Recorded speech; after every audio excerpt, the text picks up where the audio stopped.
There comes a moment in a man's life when the veil tears, when all that once seemed radiant turns to ash, when the laughter of the crowd sounds hollow, and even the pleasures that once intoxicated now taste of dust. It is then that he begins to see, and to see is to suffer. Consciousness, my friend, is not a gift. It is a wound that never heals.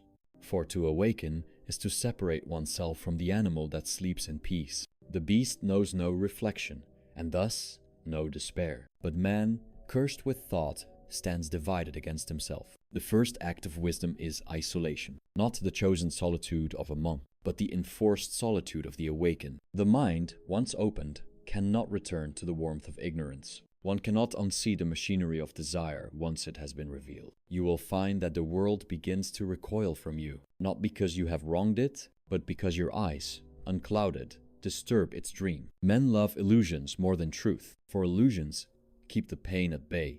The moment you cease to participate in the grand masquerade of self-deception, you are cast out. You become foreign, alien, a mirror the crowd cannot bear to look into.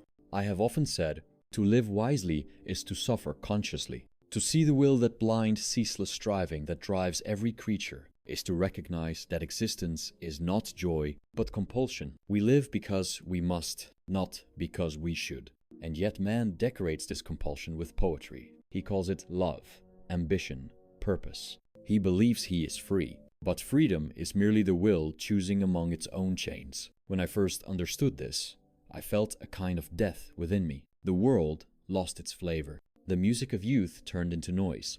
Every human pursuit revealed itself as a circle, the runner endlessly chasing his own shadow. And I could no longer run. Solitude did not come to me as a choice. It came as a necessity, the only environment where truth could breathe.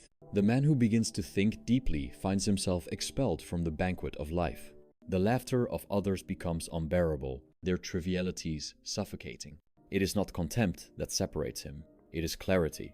You must understand this. Clarity isolates, and isolation refines. From this point onward, you will walk alone, and though the world will call it loneliness, I call it initiation. For solitude is not emptiness. It is the furnace in which the false self burns away. Listen carefully. The more you awaken, the fewer companions you will have. This is not punishment. It is purification. The masses live as one organism, their consciousness fused by imitation. They think alike, desire alike, suffer alike. They believe this uniformity is safety, but it is merely shared blindness. To see the world as it is, without consolation, without hope, is to tear yourself from that organism. You will no longer feel at home among men. But this homelessness is the birthplace of the soul. Do not resist it.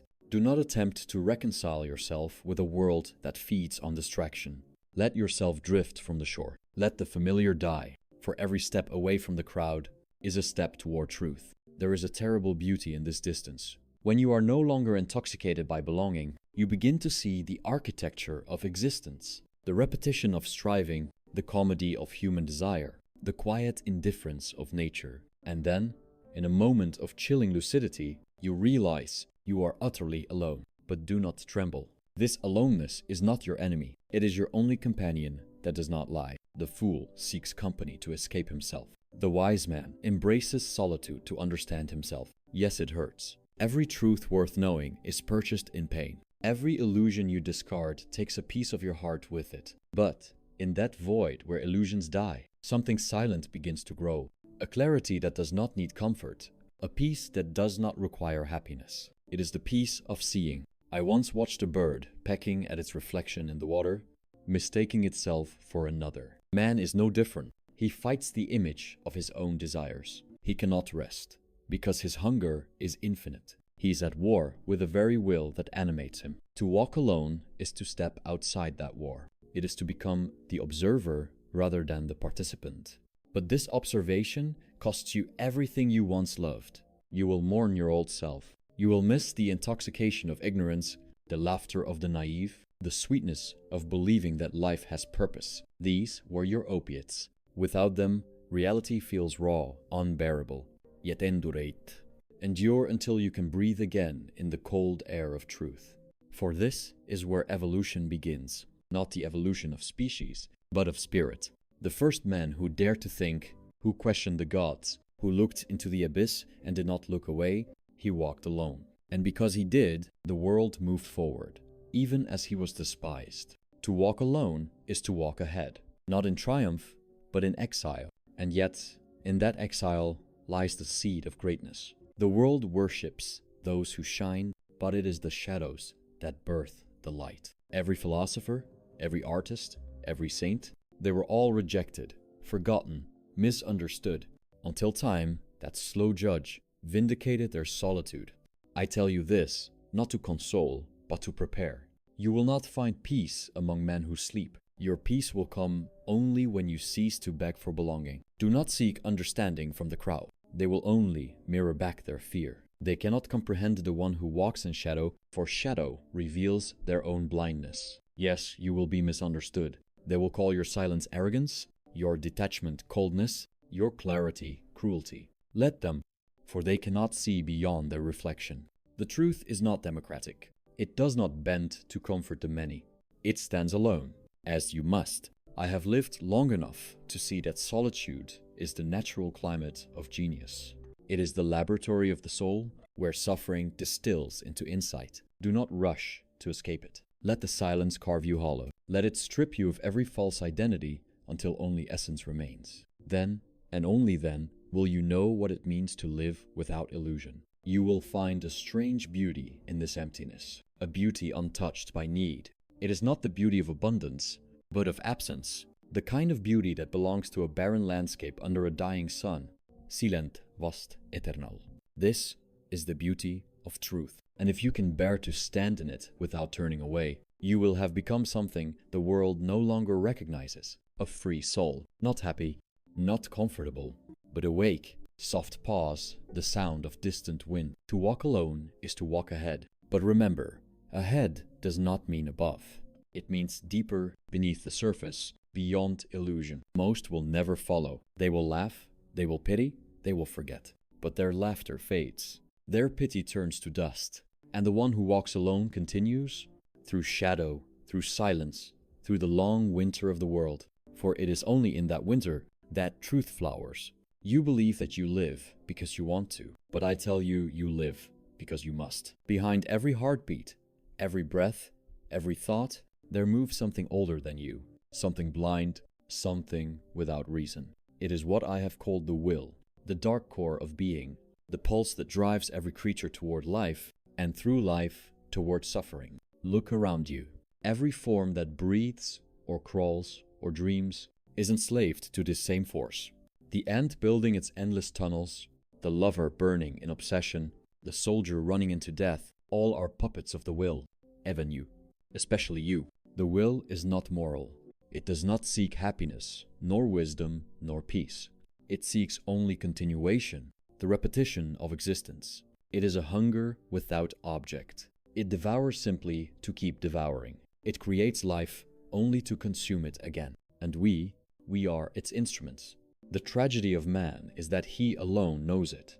The animal suffers, but it does not ask why. Man suffers and asks, and in asking, multiplies his pain. To think is to feel the chain. To understand is to suffer twice. First from the wound itself, then from the knowledge that it will never heal.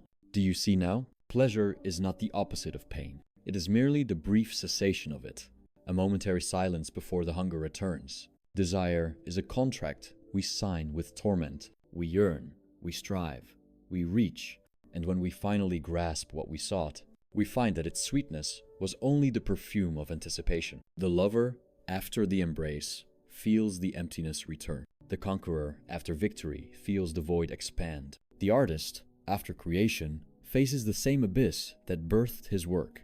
What we call fulfillment is nothing but the exhaustion of desire. And exhaustion feels like peace only to those who have forgotten what peace is. Listen, life is not tragedy because of death. It is tragedy because of the futility between birth and death. The will pushes all things forward. And yet, toward what? Toward decay. Toward dissolution. Toward the repetition of the same suffering in new forms. I once watched a moth batter itself against a flame. Over and over, it returned, drawn by the very light that would destroy it. Man is no different. He calls it passion, purpose, faith, cool.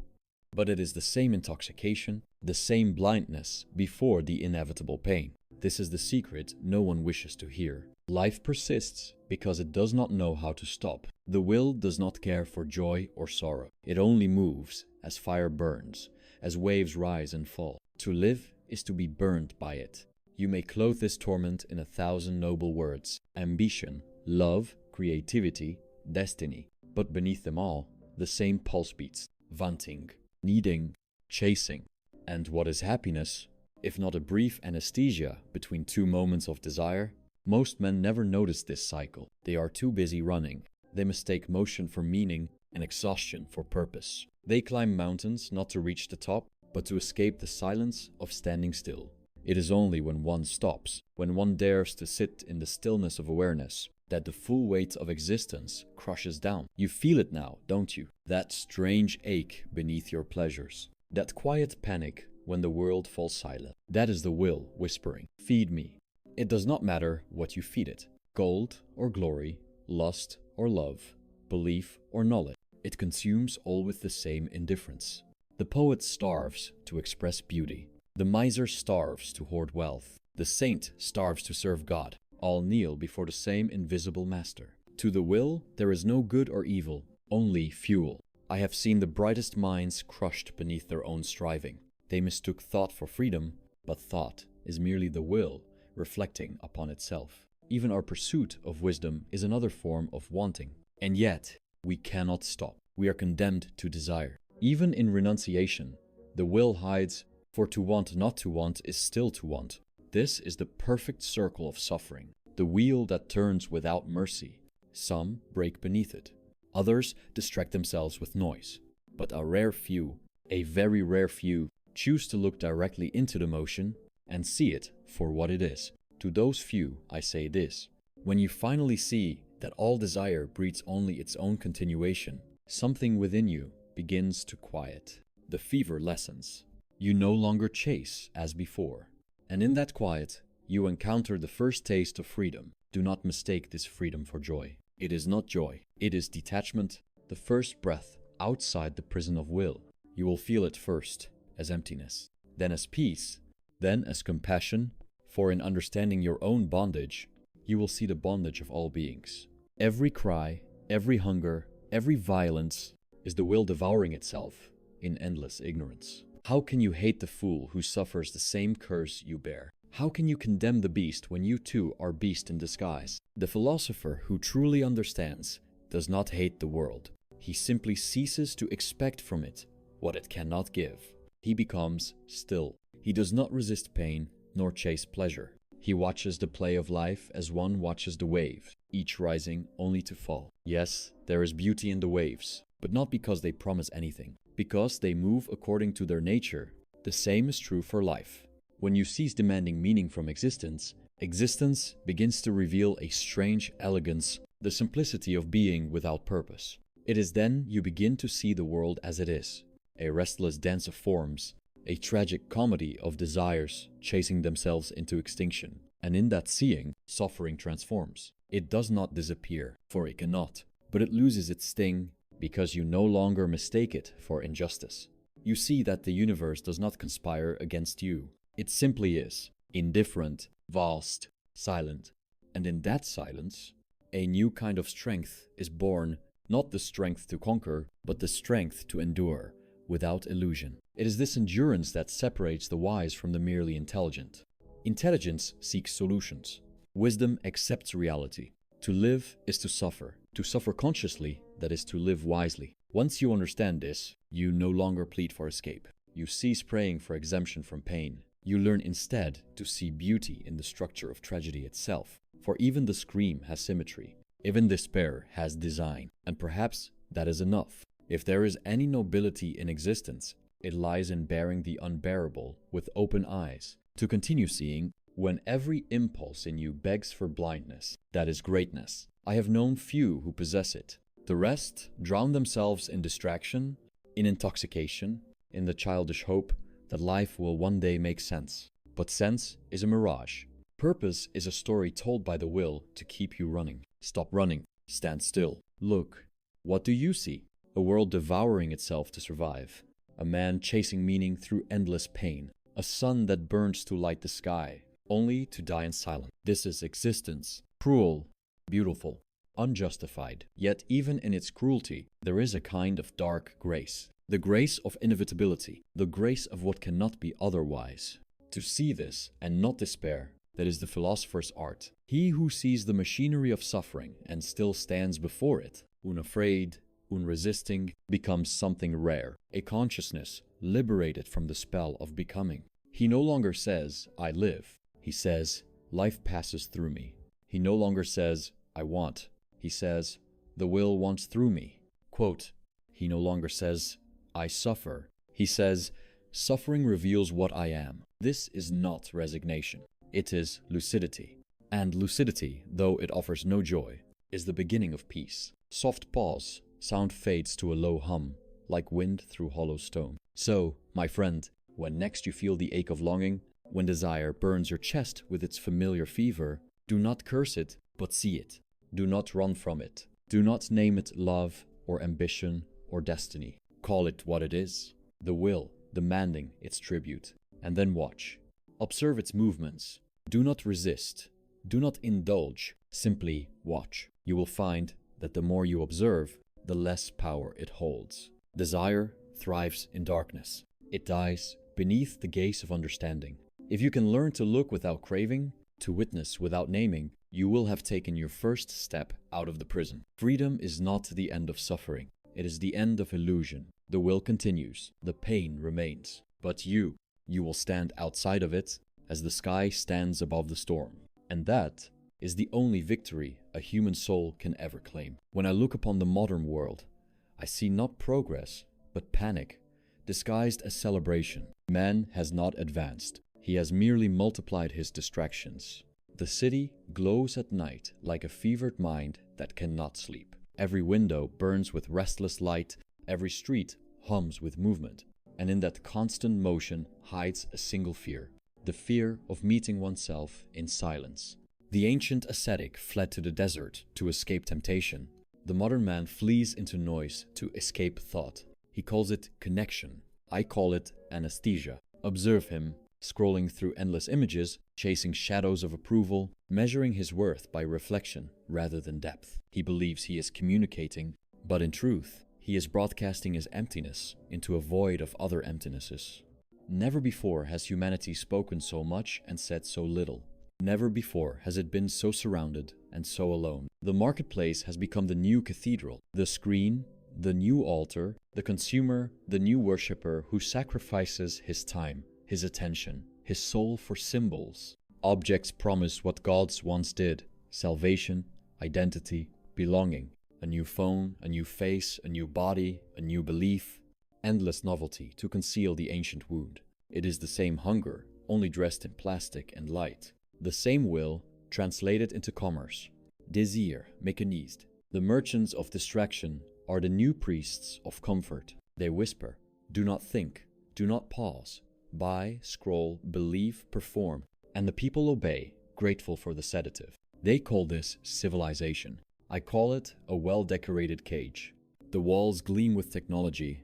The chains are woven from convenience. The prisoner no longer seeks escape, he fears it. To be comfortable is to be conquered. But modern man confuses comfort with freedom. He boasts of his choices, not seeing that every choice leads back to the same hunger. More wealth, more fame, more stimulation, the same endless repetition of desire. His gods are algorithms. His prayers are clicks. His heaven is visibility. He dreams of being seen, not of being known. And so he performs. All life becomes theater. Each smile rehearsed, each opinion borrowed. Authenticity dies under the weight of performance. To think for oneself has become the final rebellion. When I walk through the streets of your age, I see faces illuminated by screens, not by insight. Eyes trained outward, never inward. They fear boredom as if it were death, but boredom is simply the echo of the self they have abandoned. If only they could bear 5 minutes of silence, they would meet the truth they have been running from for centuries.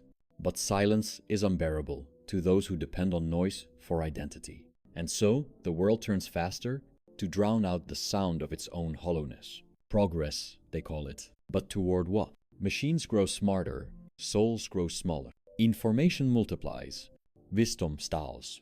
Communication accelerates, understanding collapses. They call it the age of enlightenment. Yet every light they build blinds them further to the darkness within. True enlightenment begins not with invention, but with renunciation. It is not the bright glare of screens, but the dim glow of a candle in solitude. I have seen the rise of nations, the fall of empires. I tell you, history does not move forward at circle. Each generation invents new tools to pursue the same delusions. The ancients built temples. You build towers of glass. The material changes, the will remains. The cult of happiness is your newest illusion. Think positive. They command as if optimism could cancel tragedy. They sell joy like medicine and call sadness a disease. But to refuse sadness is to refuse depth. A life without sorrow is a life without consciousness. The obsession with happiness has turned man into a smiling corpse, animated but empty. He repeats affirmations as prayers, not realizing that truth needs no repetition. He chases experiences as if quantity could replace quality. He collects moments, not meanings. To the modern soul, depth is discomfort, and discomfort is heresy. Thus, mediocrity reigns, for nothing profound can grow in the soil of constant pleasure. The artist once created to reveal the abyss. Now he creates to entertain it. The philosopher once spoke to liberate minds. Now he performs for applause. Even rebellion has become fashionable, a commodity sold to those who wish to feel unique without paying the price of solitude. They wear dissent as ornament, but return to comfort by nightfall. The herd has learned to imitate the gestures of individuality.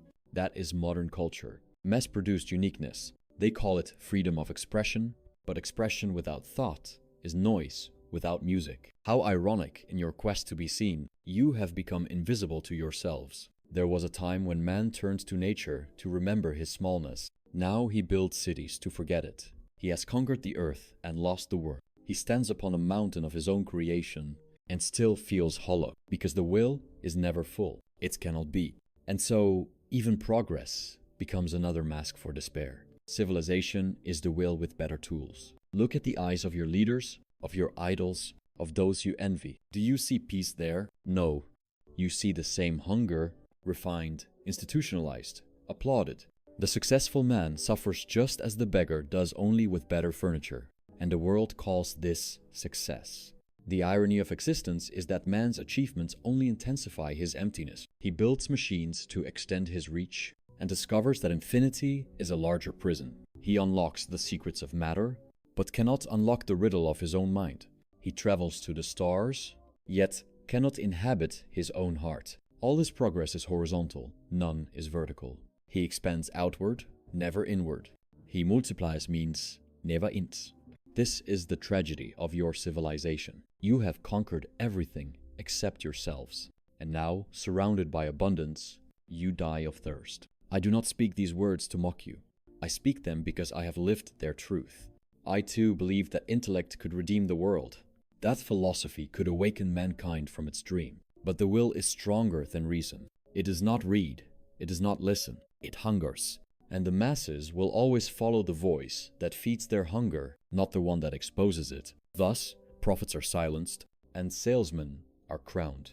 Society rewards those who soothe, not those who reveal. Truth has no market value. Delusion sells better. And yet, I find a strange pity for the crowd. For beneath their laughter, I hear the same cry that echoes through every age, the fear of meaninglessness. Even their pleasures are desperate prayers against the void. If only they knew, the void is not their enemy, it is their teacher. But they have filled it with advertisements, with slogans, with noise. They have turned the silence of eternity into a shopping mall. And still, beneath the music and the laughter, the silence waits. It waits for the one who will turn off the lights, step outside the theater, and face the night sky alone. That one will be hated, for he reminds the others that the show is not real. He ruins the illusion. He breaks the spell. But he also reclaims his soul. To walk away from the stage of the blind is to see the stars again. They burn with indifference, yes, but also with honesty. They promise nothing, deceive nothing. They simply are. That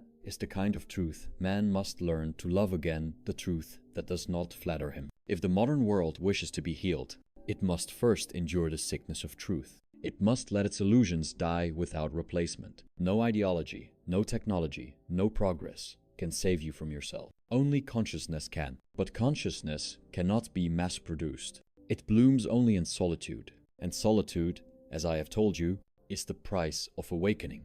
A long pause. The imagined hum of the city fades into distant wind. So when the noise becomes unbearable, turn inward. Close the screens, the lights, the endless mirrors. Sit in the darkness you fear. Listen. What you hear is not emptiness. It is life stripped of ornament. It is existence as it is, without audience, without applause. Do not flee it. Do not seek to fill it. Let it speak. You will find that beneath the noise of the world, the silence of eternity still whispers. And it says, stop pretending. See, there is a moment after despair when the air changes. The storm has not passed, yet the wind no longer hurts. You are still drenched, but you have ceased to resist the rain. That is the beginning of clarity. It does not announce itself with trumpets. It arrives quietly, like dawn seen through the ruins of a sleepless night. When the illusions have all fallen, when every comfort has been unmasked as temporary, what remains is not nothingness, but awareness. Awareness is the first mercy life grants to those it has already broken. You no longer demand that things be otherwise. You simply see them as they are, and in that seeing, the fever of resistance begins to cool. This is not happiness. It is sobriety. Happiness depends on conditions. Sobriety survives without them. The one who sees clearly does not expect the world to be kind. He expects it to be itself. And in meeting it without expectation, he discovers a strange form of peace. A peace made not of answers, but of absence. When I first tasted this quiet, I mistook it for numbness. It felt as if feeling had died. But in truth, it was feeling refined. Emotion purified of desire. You will know you are approaching it. When joy no longer excites you, and sorrow no longer terrifies you. Not because you have turned to stone, but because you have learned that both are waves of the same sea. The sea moves, you remain. To endure solitude without bitterness, that is the test of the awakened soul. Most who walk alone grow proud or cold. They mistake detachment for superiority. But real detachment is humble, for it knows that the same will that torments you moves through all beings alike. Compassion grows out of that recognition, not sentimental pity, but the quiet understanding that everyone suffers under the same law.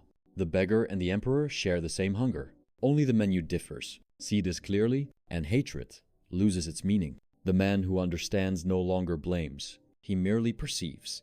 This perception is not apathy. It is tenderness without illusion. There are moments, small, fragile, when the world, even in its cruelty, looks almost beautiful again. Not because it has changed, but because you have. The same street, the same faces, the same noise. Yet you look upon them as if from a great height. You no longer demand that they fulfill you. You watch, and in watching, you feel an inexplicable gentleness for all that suffers and pretends. This gentleness is not the goal. It is the byproduct of seeing. When you cease to struggle against reality, you begin to move with it, and movement without resistance becomes grace.